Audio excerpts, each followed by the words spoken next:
এটা ছিল বৈশাখ মাসের প্রথম শনিবার।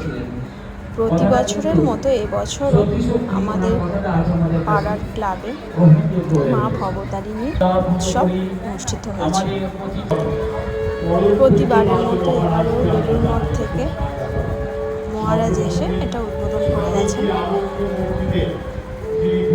সবাই শাঁখ বাজিয়ে, বাড়ির সমস্ত মেয়েরা বউয়েরা শাঁখ বাজিয়ে মহারাজকে ওয়েলকাম করছে। মহারাজ এসে স্বামীজির গলায় মালা পরিয়ে এটা উদ্বোধন করে দিয়ে গেছিলেন। প্রতি বছর আমাদের এই পাড়াতে এই 4টে দিন, মানে শনিবার পুজো হয়, শুক্র, শনি, রবি, সোম, 4 দিন ধরে এই উৎসব পালিত হয়। শুক্রবার দিন মহারাজ আসেন, এসে উদ্বোধন করেন। শনিবার দিন মায়ের পুজো হয়। রবিবার দিন ফাংশান হয়, মানে ছোটো ছোটো বাচ্চা মেয়েরা নাচ গান আবৃত্তি এসব ফাংশান মতন করে রবিবার দিনটা হয়। আর সোমবার দিন একবারে অন্নকূট হয়ে মায়ের ভোগ সকলকে খাইয়ে এই উৎসব শেষ হয়। 4 দিন ধরে, এই 4 দিন মানে পাড়ার সমস্ত মানুষ খুব আনন্দ করে। মানে এখানে দুর্গা পুজোর থেকেও এই পুজোটাকে ওরা বেশি করে। এই 4টে দিন খুব মজা।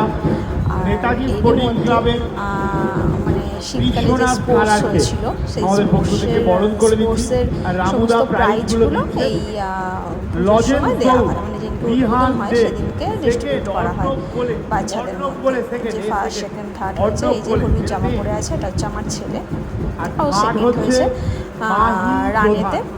আর লজিস্ট দুটোতে সেকেন্ড হয়েছে, তাই 2খানা প্রাইজ হাতে নিয়ে গেছে। যাই হোক, খুব মজা পেয়েছে ও। আর এটা হচ্ছে উৎসবের দিন। উৎসবের দিন মায়ের পুজো দিতে এসেছিলাম আমি। সকাল থেকেই পুজো দেওয়া হয়, সকালে আর অনেক কাজের জন্য আর আসা হয়নি, তাই সন্ধ্যেবেলা একেবারে মাকে ফুল মিষ্টি দিয়ে পুজো দিয়ে মাকে দর্শন করে গেছিলাম। আর তাছাড়া সন্ধ্যেবেলা এলে মায়ের যে ঘর যখন মানে বসানো হয়, তারপরে বাতাসা, যেটাকে বলে হরিনোট দেওয়া আমরা বলি, তো এই বাতাসা হরিনোট দেওয়া হয়। এই আমার ছেলে বাতাসা হরিনোট দিচ্ছে আমার মায়ের সাথে। বাতাসা হরিনোট দিয়ে মানে সবাইকে দেওয়া হয়। সেই জন্য সন্ধ্যেবেলাটাই আমি আসি বেশি, কারণ সন্ধ্যেবেলাটা এলে এইগুলো তো সকালবেলা এলে হয় না।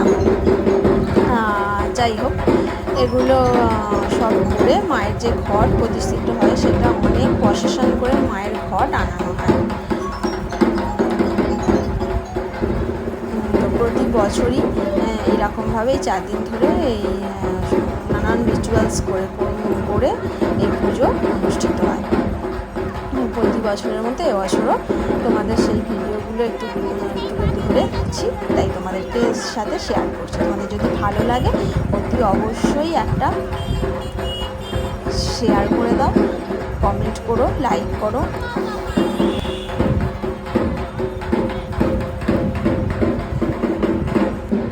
করে আমার এই ভিডিওটাকে যদি সত্যিই কারোর ভালো লেগে থাকে একটু শেয়ার করে দিও। আর এই যে হচ্ছে এটাও আমাদের মায়ের মন্দিরের পাশেই হয়েছিল, শিব প্রতিষ্ঠা করা হয়েছিল। এটা এবছরই হয়েছে, নাহলে শিবের জন্য আলাদা কিছু হয় না, এটা এবছরের প্রতিষ্ঠা।